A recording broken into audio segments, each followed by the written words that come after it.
오늘 히브리서 강의 6번째 시간입니다. 근데 앞에 있는 5번의 시간은요, 히브리서 전체를 정리하는 시간이었습니다. 다들 기억하시죠? 네, 전체를 정리하는 시간. 오늘부터는 이제 처음부터 시작합니다. 그래서 오늘 본문이 히브리서 1장 1절에서 3절까지입니다.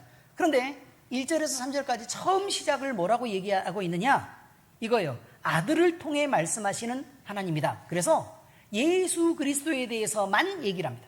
물론 다음 시간도 똑같은 얘기를 하고 그 다음 시간도 똑같은 얘기입니다.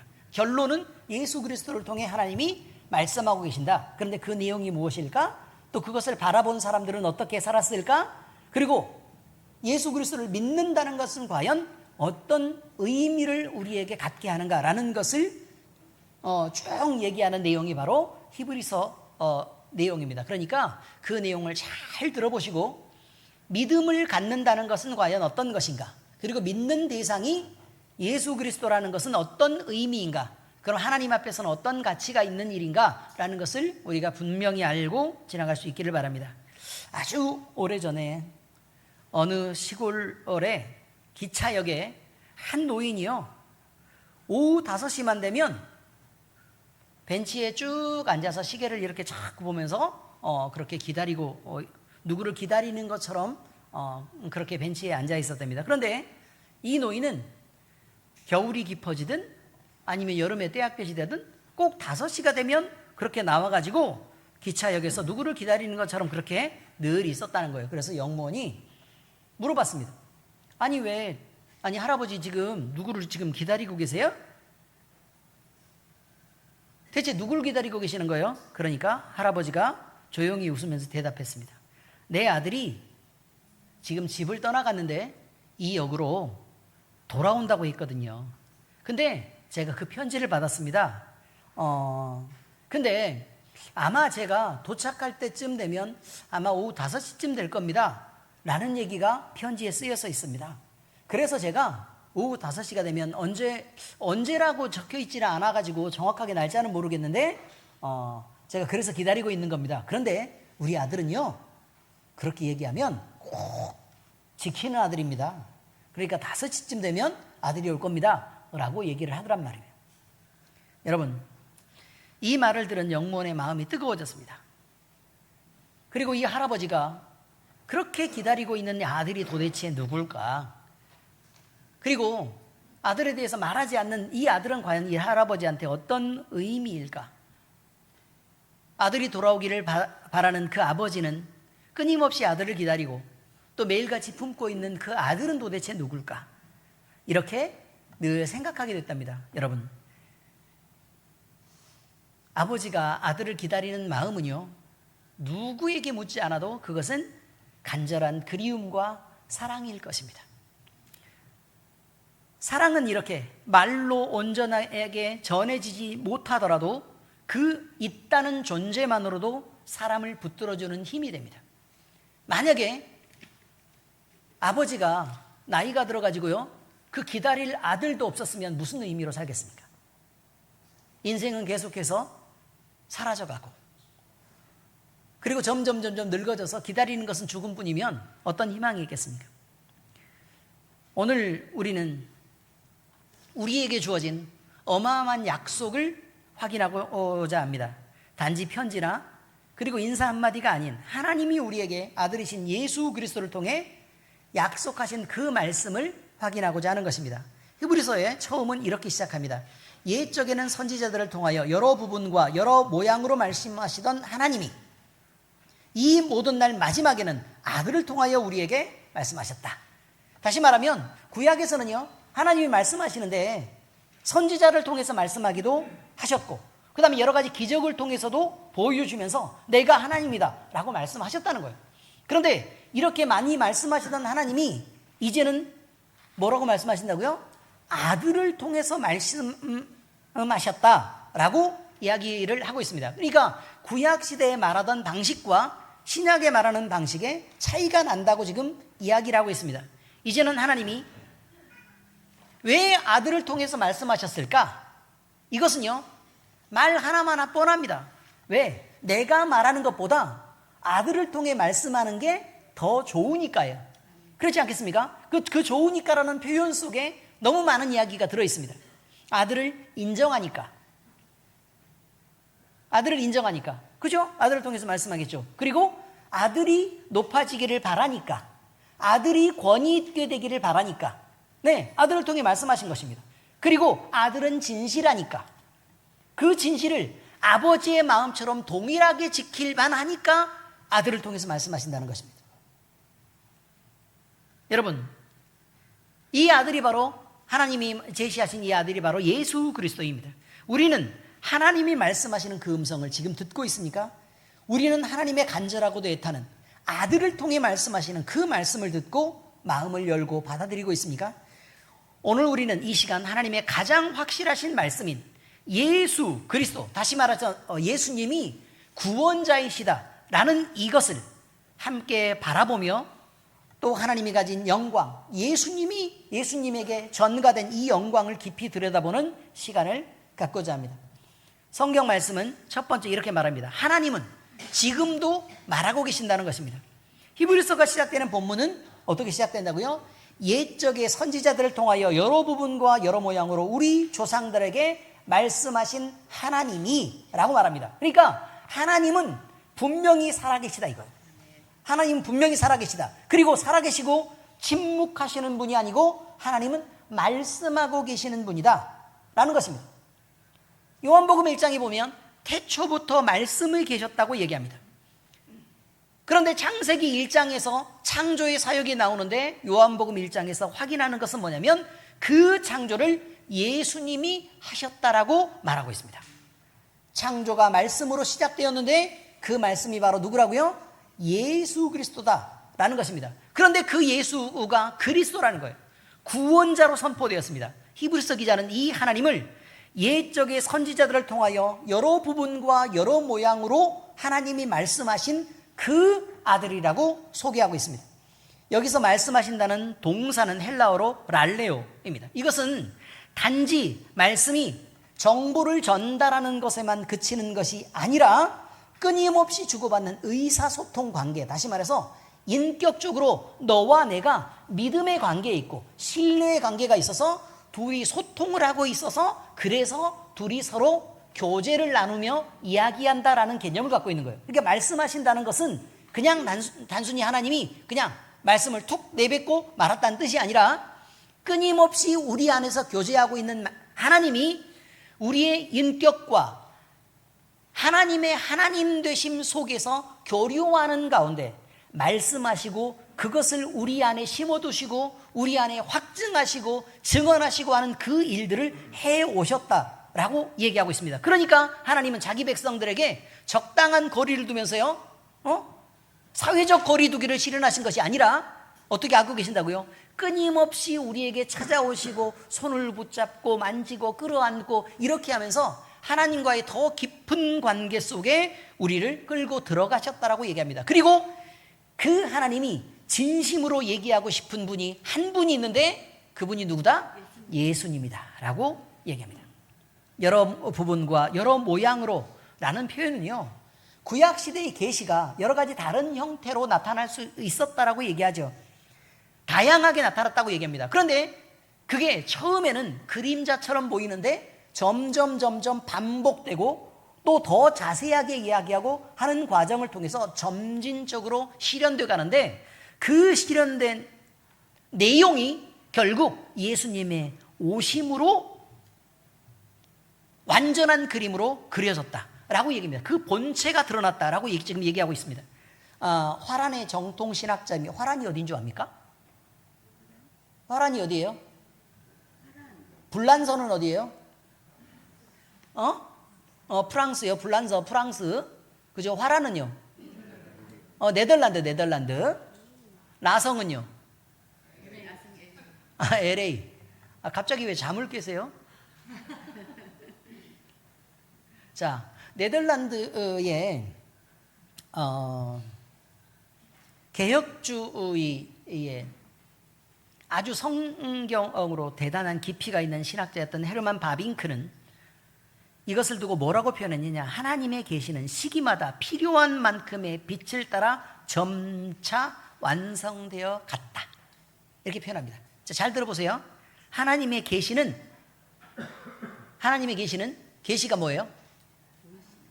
드러내 보여주시는 것. 그죠? 드러내 보여주시는 것. 하나님의 계시는 시기마다 필요한 만큼의 빛을 따라 점차 완성되어 갔다. 점점 실체의 속으로 더 가까이 가게 되었다. 이런 말이죠. 즉 하나님은 하나님을 아는 지식에 있어서 단 한 번에 뿅 하고 완벽하게 다 드러내는 것이 아니라 하나님을 아는 지식에 있어서 조금씩 부분을 열어서 점점 더 많이 우리에게 알게 하셨다. 이런 표현입니다. 자, 그래서 여기에 대해서요, 존 칼빈도요, 하나님은 인간의 연약함을 감안하여 그분의 진리를 아이에게 말하듯 조금씩 알게 하셨다라고 얘기합니다. 자, 우리 수준이요, 한 번에 하나님을 다 가르쳐주면 모든 걸 수용하고 순식간에 변할 수 있는 그런 정도 수준이라고요? 아니라 그 말이에요. 아니다. 그래서 어떻게 하신다? 조금 얘기하시고 조금 가르쳐주고, 자, 이거 여기에 대해서 막 설명을 하시고 이해를 시키고 나서 그 다음에 또 조금 더 열어서 또 더 얘기하시고 좀 더 얘기하시고 이렇게 한다 그 말이에요. 하나님은 아이에게 설명하듯이 그렇게 우리에게 하나님을 가르치신다. 그러니 여러분, 지금 우리가요, 어느 순간에 막 우리 새가정들 들어와서 오늘 또 성경 공부할 거예요. 네, 새가족 들어와가지고 갑자기 하나님의 마음에 막 감동돼서 내가 모든 믿음을 다 가진 것처럼 이렇게 보인단 말이에요. 그때에 주변을 쫙 돌아보니까 이 교회를 오래 다녔다는 사람들이 별거 아닌 것처럼 다 이렇게 보이고 아주 수준 떨어지고 하는 것도 뭐 이렇게 좀 그다지 그리스도인답지 않은 그런 모습들도 자꾸 보이고 이게 이러는 모습들을 보면서 대단히 실망해서 도대체 저 사람들은 예수님을 믿는 사람인가? 라고 의심할 때가 있어요? 아니, 그럴 때가 있다고요. 질문하는 게 아니고 그럴 때가 그런 사람들도 있단 말이에요. 그런데 여러분, 신앙이란 믿음은 들음에서 나는 거예요. 그러니까 더 많이 듣고 더 많이 배우고 더 많이 체험을 해야만 하나님에 대해서 알 수 있어서 조금 모자란 것 같은 그런 오래된 막 모태신앙인들, 뭐 이것도 못하고 저것도 못하는 모태신앙인들 있잖아요. 그런 모태신앙인들을 그저 무시할 만하지는 않다라는 거예요. 그렇다고 뭐 그들을 본받으라 그런 얘기는 아닙니다. 우리의 멘토는 그들이 아니라 예수님이기 때문에. 네, 그냥 그렇습니다. 자, 그런데요, 여러분도 마음이 뜨거워도 시간이 점점 지나면 하나님을 조금씩 알게 될 거고, 우리 마음의 뜨거움보다 또 차갑고 냉정하게 판단했을 때 그래, 하나님은 분명히 하나님이시지 라고 인정하는 그런 단계에 이르는 신앙이 나중에는 조금 더 튼튼하게 여러분들 속에 자리 잡게 되기를 예수 그리스도의 이름으로 축복합니다. 그 어떤 상황이라도 흔들리지 않는 그런 믿음 말입니다. 자, 여러분, 하나님에 관한 지식을 조금씩 알게 하시면서요, 우리가 배울 수 있도록 하나님은 가르치고 기다리십니다. 이게 하나님이, 우리는 답답해도 이게 하나님의 방법이라는 거예요. 우리의 수준을 누구보다 잘 알고 계시는 하나님이 우리에게 그렇게 하셨다라고 이야기하고 있습니다. 이런 하나님이시기 때문에 지금도 우리를 그냥 내버려 두지 않습니다. 구약의 시대에도 심판 가운데서도 유리방황하던 이스라엘 백성들이 있었을 때 그들에게도 끊임없이 말씀하셨던 하나님이 지금 우리에게도 말씀을 주시고 또 성령으로 감동도 하시고 이끌어 견인해 가십니다. 그리고 오늘도 여러분을 위한 이런 말씀들을 준비해 주셔서 오늘 하나님이 여러분에게 이 말씀을 오늘 이 자리에서 듣게 하신 것입니다. 그런데 이 하나님의 말씀은 그냥 우리를 하나님만 배우게 하지 않습니다. 하나님만 가르치는 게 아니라 누구를 가르쳐요? 나를 가르쳐요. 나를 깨닫게 하신다 그 말이에요. 내가 얼마나 부족한지, 얼마나 모자라는지, 얼마나 사고를 칠 만한지, 얼마나 죄됐는지, 얼마나 악한지, 얼마나 이기적인지도 가르칩니다. 그러므로 여러분, 그저 하나님만 발견하고 나아가시는 것이 아니라 나 자신도 발견해서 내가 어떤 모양으로 사는 사람인지, 이것을 분명히 배우셔야 합니다. 신앙이란 하나님을 배워서 아는 것도 있지만 나 자신에 대해서 분명하게 알고 나 자신을 정신 차리고 바꿔나가는 과정도 필요하다는 거예요. 그런데 내가 스스로 해보니까 안 됐잖아요. 그러니까 하나님께 도우심을 구하고 나 자신을 바꿔내는 그 과정을 거쳐야만 한다는 사실을 잊지 마시기를 바랍니다. 이것이 신앙입니다. 시편 119편 105절 말씀에 이렇게 말하죠. 주의 말씀은 내 발의 등이요 내 길의 빛이니이다. 여러분, 주님의 말씀이 없으면 우리가 인생을 나아갈 때 방향을 알 수도 없고 무엇이 옳은지도 알 수 없고 그냥 자기의 생각대로 그냥 그렇게 살아가게 됩니다. 그런데 하나님이 끊임없이 우리에게 말씀하시고 그 말씀으로 우리를 감동하시기 때문에 우리는 그 말씀에 집중해서 살아갈 수 있게 된다는 것입니다. 성경을 펼치는 일, 기도하려고 무릎 한번 꿇어보는 일, 이것이 중요하다고 얘기하는 거예요. 왜냐하면 펼치지 않으면 읽을 수가 없고 무릎을 꿇지 않으면 기도할 수 없기 때문에 먼저 그 전 단계를 우리에게 요구하시는 것입니다. 뭐라고 얘기한다고요? 성경을 펼치라고 요구한다고요. 펼치라고 요구한다고. 우리에게 뭘 대단한 열심을 요구하는 게 아니라 먼저 펼치라고 얘기해요. 그런데 우리는 다른 거는 다 해도 유튜브는 끊임없이 많이 보고 그렇지 않습니까? 금식하면서 막 참겠다고 얘기하면서도 결국 못 끊고 유튜브를 또 틀고 하는 우리는 있어도 성경을 그렇게 펼치는 나는 없다는 얘기예요. 기도를 하기 위해서요, 우리가 그저 잠깐 지나가기 위해서 하나님 감사합니다, 이건 쉬워요. 그런데요, 여러분, 일부러 기도하기 위해서 무릎을 꿇어보는 일은 어렵다는 거예요. 왜냐하면 아무리 무릎을 꿇으려고 해도 내가 무릎이 잘 안 꿇어져요. 해보세요. 그런 순종까지 나가기가 어렵다고 지금 얘기하고 있는 것입니다. 세상에 있는 즐거움들은 우리를 대단히 시끄럽게 하고 우리를 유혹합니다. 거기에 우리가 걸려들기는 너무너무 쉽습니다. 그런데 하나님이 요구하시는 경건에 이르기는 대단히 어렵다는 거예요. 하나님은 지금도 성경을 통해 말씀하시고 우리 마음을 감동하고 계시지만 우리는 여전히 문제를 갖고 있는데 우리가 그 음성 듣기를 거역하고 있다는 것입니다. 이게 첫 번째 이야기입니다. 두 번째, 하나님의 계시의 본체인 아들 예수 그리스도입니다. 하나님은 마지막 날에 아들을 통해 우리에게 말씀하신다고 말합니다. 마지막 날이라는 표현은 시대적인 구분만을 얘기하는 것이 아니라 마지막, 그러면 인류의 종말이 지금부터 한 2000년 남아있다고 해도 우리는 그 2000년을 못 기다려줍니다. 그렇지 않습니까? 우리가 무슨 수로 2000년을 기다립니까? 앞으로 또 10년도 장담할 수가 없고 지금 우리에게 지금 기도를 부탁하고 그렇게 있는 분들은 앞으로 1년도 시간을 장담할 수가 없는데, 그렇지 않습니까? 인생의 미래를 어떻게 아냐 그 말이에요. 사람은요 참 어리석더라고. 얼마나 어리석냐면 지금 여러분 건강하시죠? 한번 걸어봐요. 다리 움직여봐요. 편하게 다리 움직이잖아요. 자, 눈 뜨고 여러 군데 잘 봐요. 자, 잘 들리시죠? 건강하시죠? 숨도 잘 쉬어지죠? 여러분, 언제 그 다리가 어떻게 망가질지 모를 일입니다. 잠깐 가다 삐끗해가지고 관절이 조금 이렇게 다쳤는데 그게 원인이 돼서 여러분 다리를 못 쓰고 못 걸을 수 있습니다. 그냥 안심할 일이 아니라 그 말이에요. 여러분이 지금 보고 있는 눈, 언제까지 계속해서 볼 수 있을 것처럼 보입니까? 갑자기 어느 날 안 보일 수 있습니다. 귀, 갑자기 안 들릴 수 있습니다. 장로님들은 안 듣고 싶어서 잘 안 들리는 줄 아세요? 여러분 불러도 대답을 안 해. 난 계속 날 무시하는 줄 알았어요. 그랬더니 되게 듣고 싶은데 못 듣고 계시는 거더라고요. 아시겠죠? 우리가 갖고 있는 건강도요, 여러분 젊다고 자신할 수 있는 게 아니라고 얘기합니다. 어린 친구들이야 끊임없이 건강한 줄로 그렇게 믿고 있습니다. 그러나 나이가 들면 점점 지혜가 생깁니다. 언제 멈출 줄 모르는 그런 위태위태한 삶을 우리가 지금 살아가고 있다라는 것입니다. 그러니까 하나님을 붙잡고 살아갈 수밖에 없다고 지금 얘기하고 있는 것입니다. 여러분, 종말은 언제입니까? 지금입니다.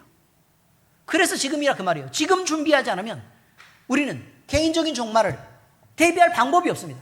뭐 인류의 종말만 기다리면서 언제 막 세계가 막 지진과 기근과 전쟁과 질병 이런 소문에 막 휩싸이게 되면서 화산이 폭발하고 일본에서 막 난카이 대지진이 막 일어나서 막 해일이 일어나서 33m짜리 해일이 덮는다고 얘기하니까 주여 감사합니다. 이게 안 된다고.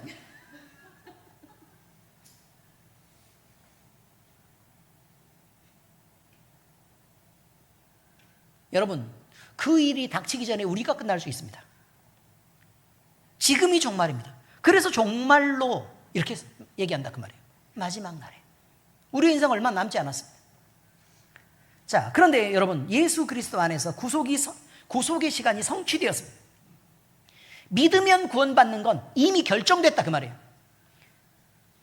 이제 더 이상 이 계시는 설명이 필요 없을 만큼 분명한 확신으로 우리에게 이미 실현됐습니다. 말씀하셨다. 엘랄레센. 이것은 완료형 시제로 기록되어 있습니다. 자, 다시 보세요.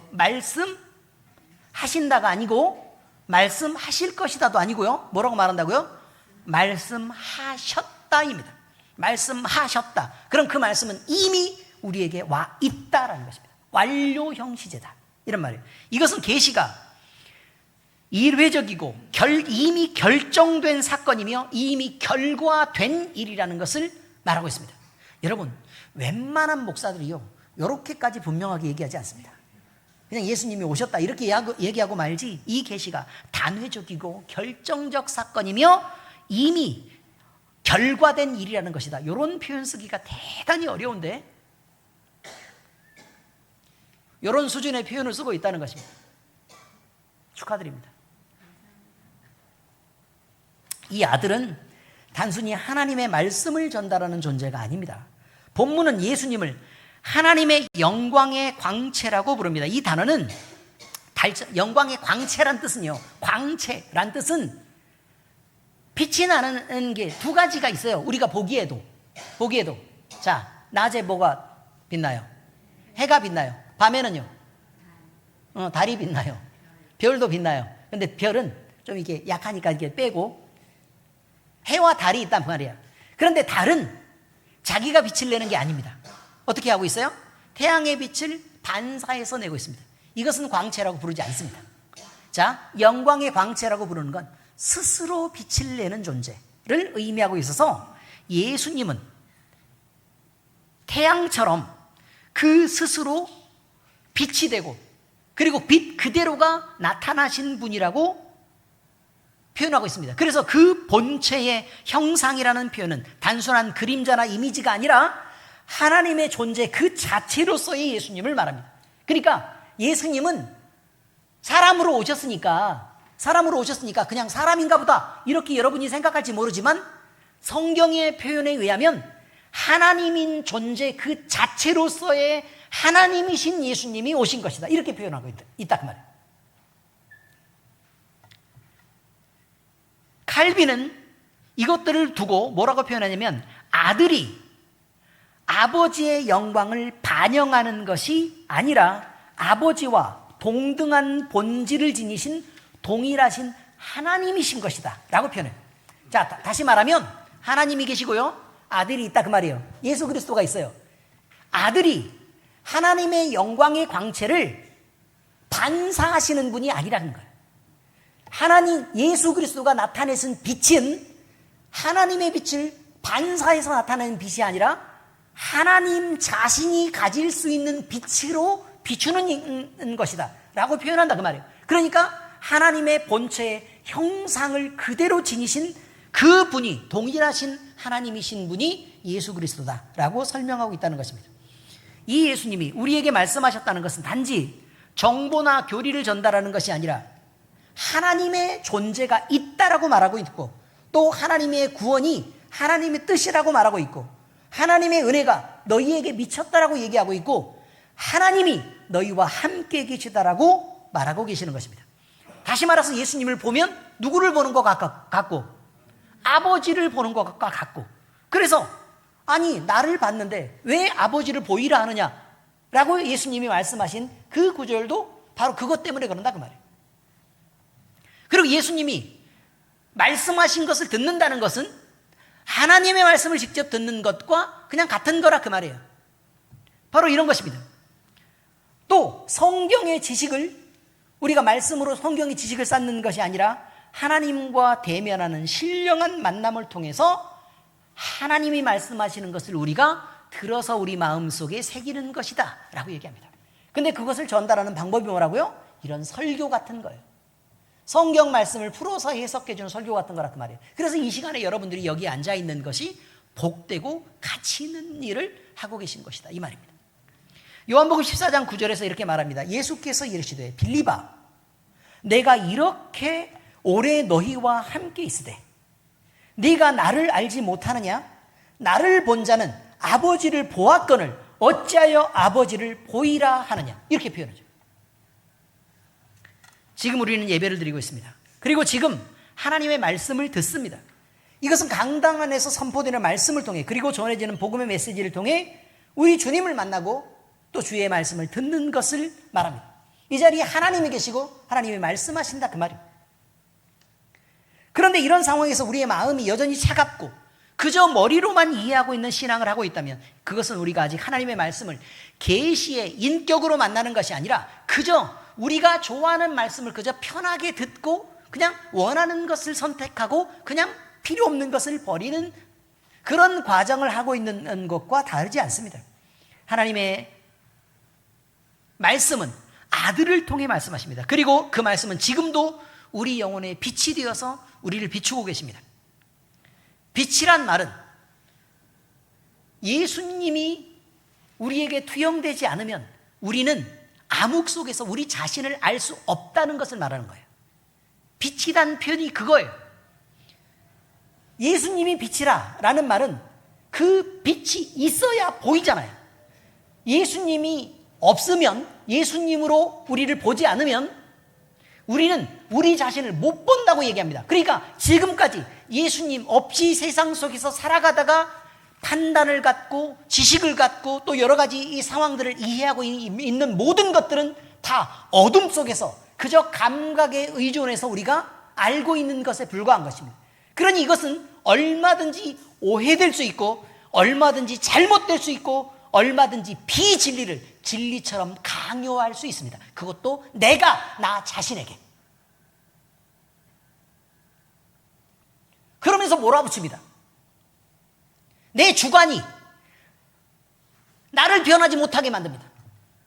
내 신념이 나를 주님 안에서 바꾸지 못하게 합니다. 내 판단이 나를 주님 앞에서 온전한 회개의 길로 가도록 만들지 못하도록 그것을 막아냅니다.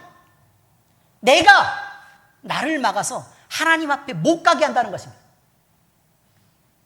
어둠 속에서 만들어진 그 가치관과 빛이 내가 생각하고 있는 그것이 빛을 가리고 차양막을 씌우고 안막을 씌워서 그냥 우리를 죄된 그대로 살게 하려고 그렇게 애를 쓰게 한다는 것입니다. 그런데 주님은 그런 우리에게 찾아오셨습니다. 그리고 빛을 확 비춥니다. 처음에 빛을 비추면 어떻게 돼요? 처음에 빛을 비추면 어떻게 돼요? 하나도 안 보여요. 빛 외에는 하나도 안 보여요. 그리고 첫 번째 우리가 나타내는 반응은 뭐냐면 짜증이에요. 아닙니까? 어둠 속에 막 우리가 이렇게 있었을 때 거기에 적응해 있단 말이에요. 그런데 갑자기 빛을 누가 확 비쳤어. 그럼 어떻게 돼요? 짜증을 팍 내죠. 왜 그런 줄 아십니까?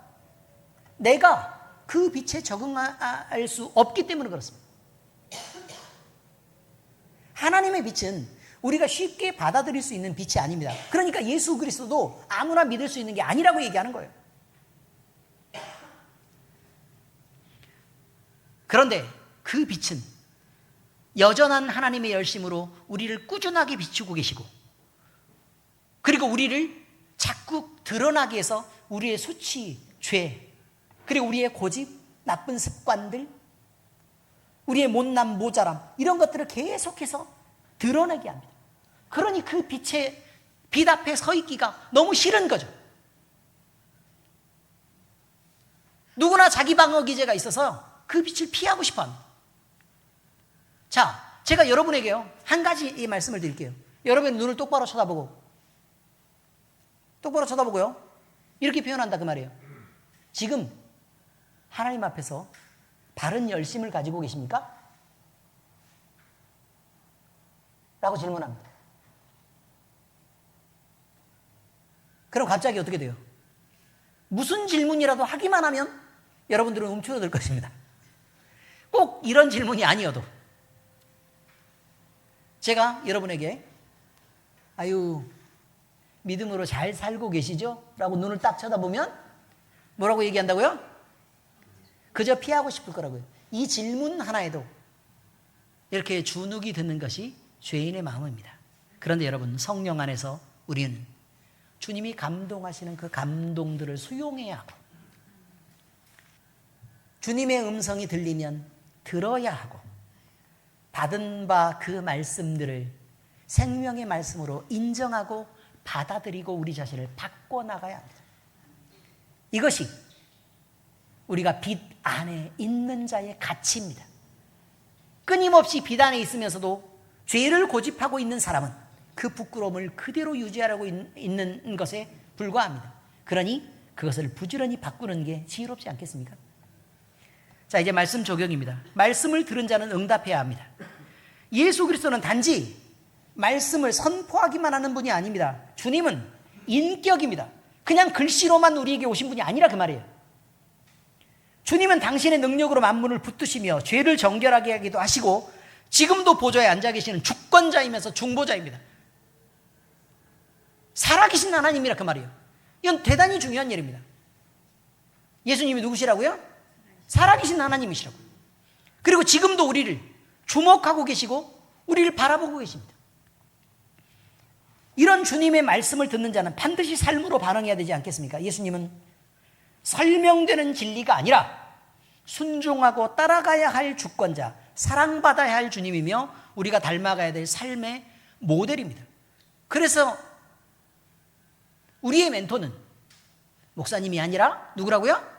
예수님이라 그 말이에요. 잘 배우셨습니다. 그러니까 혹시 목사님이 조금 이렇게 좀 못나고 좀 모질한 행동을 좀 해도 사람이면 그럴 수 있지 라고 생각해야 된다는 거예요. 전도사님이 혹시나 그런 모습을 보여도 어떻게 해야 된다고요? 사람이니까 그럴 수 있지. 응? 주유종이 그러면 돼. 그러지 마시라고.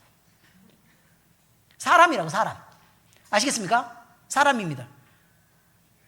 그리고 우리가 못난 모습을 보이고 사랑 없이 행동하고 이렇게 해서 죄 짓고 이런 것들이 혹시 안 하려고 노력하겠지만 있을 수 있잖아요. 그렇죠? 아니, 저번 주에요. 장로님이 오셔가지고요. 스크린 해주는 장로님이 오셔가지고 1시간 동안 저랑 있으면서 목사들 욕을 그렇게 하더라고. 1시간 내내. 요즘 목사님들이 화려한 것만 꿈꾸고, 자꾸 소문으로도 안 좋고, 목사들이 열심도 없고, 죄 짓고, 부끄러운 줄도 모르고 그러면서 1시간 내내 내 앞에서.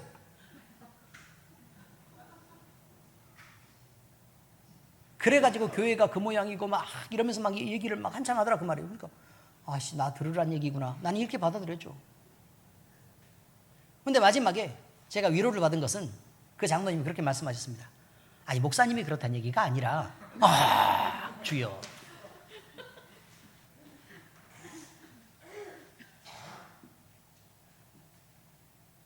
그럼 내 앞에서 목사님이 그렇다는 얘기예요 라고 얘기하겠어요? 목사님이 그렇다는 얘기가 아니라 그렇게 말하겠지? 그래요, 안 그래요? 그렇죠? 여러분, 목사들은 그럴 수 있습니다. 그게 바르다라고 제가 편을 드는 게 아닙니다. 응? 목사니까 또 저딴 식으로 얘기한다. 그러지 마. 아시겠어요? 그러지 마시라고. 사람은 누구나 그럴 수 있다고. 사람은 누구나 그럴 수 있다. 근데 그게 당연하거나 바르거나 권장할 만한 일은 아니다 이 말. 바뀌어야 돼요. 여러분도 그리스도인입니다. 목사와 다릅니까? 다르지 않습니다. 예수님 믿고 구원받는 건 똑같아요. 그런데 여러분에게 그리스도인이 저 모양이고 이렇게 얘기하면서 따져대면 우리는 집안에 처박혀서 문 잠그고 절대 나가지 말아야 된다고. 어딜 가나 늘 죄 짓고 꼭 문제를 일으키니까.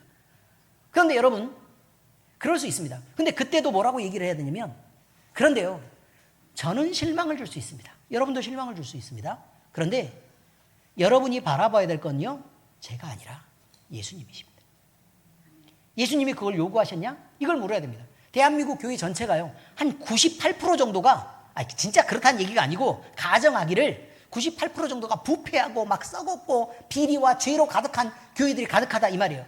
그러면서 막 성경 말씀을 막 선포한다 그 말이에요. 그럼 교회를 다녀야 됩니까? 말아야 됩니까? 다녀야 됩니다. 왜요? 예수님이 그런 거 아니니까. 그리고 말씀이 잘못된 게 아니잖아요. 그러지 말라고 가르치잖아. 그렇지 않습니까? 나처럼 죄 지어라. 그렇게 가르치는 거 아니잖아요. 앞에 서 있는 사람이 은혜는 안 돼도 예수님이 그러는 거 아니라는 말이에요. 예수님이 그러는 거 아니다. 그런데 되도록 앞에 선 자들은 어떻게 해야 돼요? 모범을 보이고 그러지 말아야 된다. 이런 말입니다. 그래서 서로 좀 사랑하고 말씀대로 순종하고 용서하고 믿음의 반응들을 우리가 마땅히 가져야 되는 거 아니냐라고 얘기하고 있습니다. 야고보서 1장 22절에 이렇게 말합니다. 너희는 말씀을 행하는 자가 되고 듣기만 하여 자신을 속이는 자가 되지 말라. 자신을 속인다는 건 이런 거예요. 나는 그리스도인이라 이 말이에요. 나는 그리스도인인데 내가 듣기만 하고 행하질 않아요. 그럼 그리스도인으로 안 사는 거 아닙니까? 그렇죠. 그럼 둘 중에 하나는 거짓이죠. 내가 믿는다는 게 거짓말이든지 아니면 사는 게 거짓이든지 둘 중에 하나는 거짓이라고요. 왜? 믿는 것과 사는 것이 일치하지 않는다는 것 둘 중에 하나는 거짓이라니까. 자식들이요, 우리가 애들을 가르치다 보면 자녀들이 잘못됩니다. 도대체 예수님을 믿게 하고 싶어도 맨날 믿지 않습니다. 아니 우리 자성이 맨날 자잖아.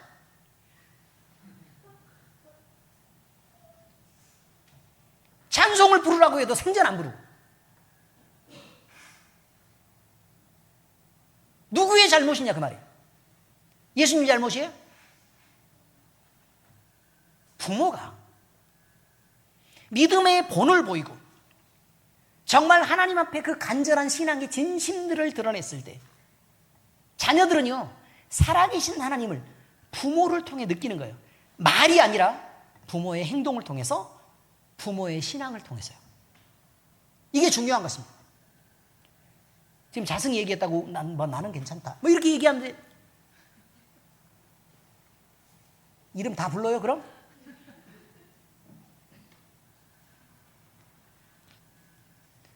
우리 장로님이요, 김경수 장로님이요, 목사님 설교가 너무 신랄하답니다. 그래가지고 듣기가 조금 어색한가 봐요.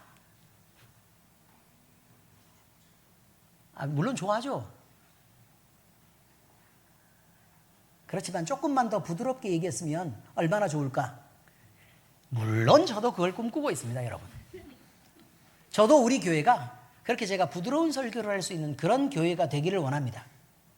근데 지금 현재 상황이, 지금 현재 여러분들이 좀 그 정도가 아니다.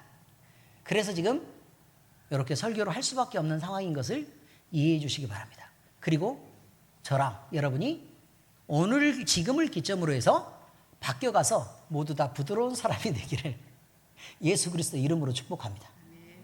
네, 바로 이것입니다. 혹시 우리가 마음이 무뎌지고 또 귀가 닫혀 있다면 오늘 우리는 이 말씀 앞에서 다시 깨어나기를 바랍니다. 지금 선포되는 말씀이 단지 사람으로서의 목사의 말이 아닌 오늘 목사의 입을 통해서 말씀하시는 하나님이 계시고 그 주님이 우리에게 이것을 원하고 계시는구나 라고 말씀하시는 것으로 여러분이 그렇게 듣고 받아들이시면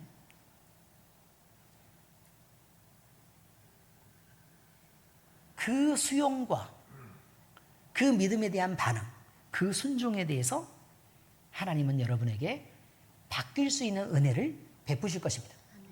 그리고 우리가 하나님의 뜻대로 살아가면 우리는 끊임없이 넘치는 하나님의 은혜 속에 거하게 될 것입니다. 우리의 주변 사람들이 잘못되는 것은 그들의 잘못이 아니라 우리가 신앙을 못 보인 탓입니다. 다시 우리 주변이 잘못 가고 있는 것은 그들의 잘못이 아니라 물론 그들이 잘못이 있지요. 그러나 우리가 신앙을 잘 못 보인 탓입니다. 또 잘 보이더라도 우리가 어쩔 수 없는 것은 우리가 성령의 능력으로 거듭나지 않았기 때문에 그렇습니다. 능력이 없으니까 이렇게 빌빌대고 있는 거 아니냐 그 말이에요. 아멘? 그러므로 여러분,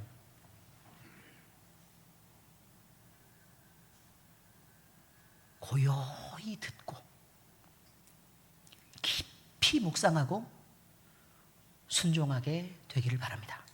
이것이 성경이 말씀하시는 믿는 자의 삶입니다. 주님이 말씀하십니다. 이제 우리가 대답해야 되는 때가 되었습니다. 사랑하는 엘림교회 성도 여러분, 하나님은 지금도 말씀하고 계십니다. 그리고 그 말씀은 바로 아들이신 예수 그리스도를 말씀하고 계시는 것입니다. 그분의 구원뿐만 아니라 그분의 인격과 삶과 그 희생에 대해서, 그분의 마음과 실존하는 존재 자체와 그분이 하시는 지금 하고 계시는 일에 대해서 말합니다. 주님은 우리를 위해서 오셨던 것뿐만 아니라 우리의 죄를 정결하게 하시고 지금도 우리를 바꿔가시고 말씀으로 우리를 이끌고 계십니다. 이제 우리는 주님의 말씀 앞에 우리 자신을 세워나가야 합니다. 고요한 마음으로, 겸손한 귀로, 순종하는 믿음으로 주님의 음성에 대답하시게 되는 우리 모두가 되기를 우리 주 예수 그리스도의 이름으로 축복합니다. 이제는 우리가 대답할 차례입니다. 기도하겠습니다. 하나님 아버지 감사합니다.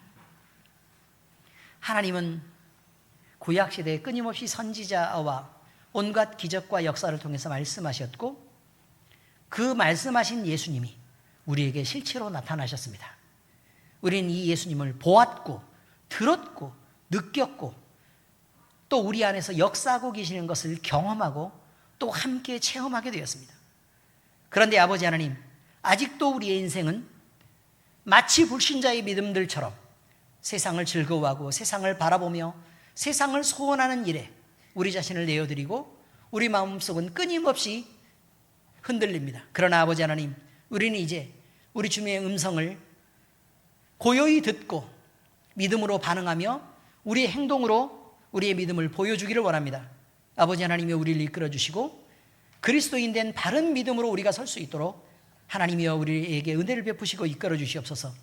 성령이 감동하실 때 우리가 작은 순종을 하게 하시고 작은 믿음의 습관들, 다시 말하면 성경을 펴는 일과 그저 무릎을 꿇어서 기도를 준비하는 그 일을 먼저 시작할 수 있도록 우리를 인도해 주시옵소서. 또 찬양할 때 우리의 입술을 열어 하나님을 찬양할 수 있도록 우리 마음속에 기쁨을 또한 허락하여 주옵소서. 살아계신 우리 주 예수 그리스도의 이름으로 감사하며 기도합니다. 아멘.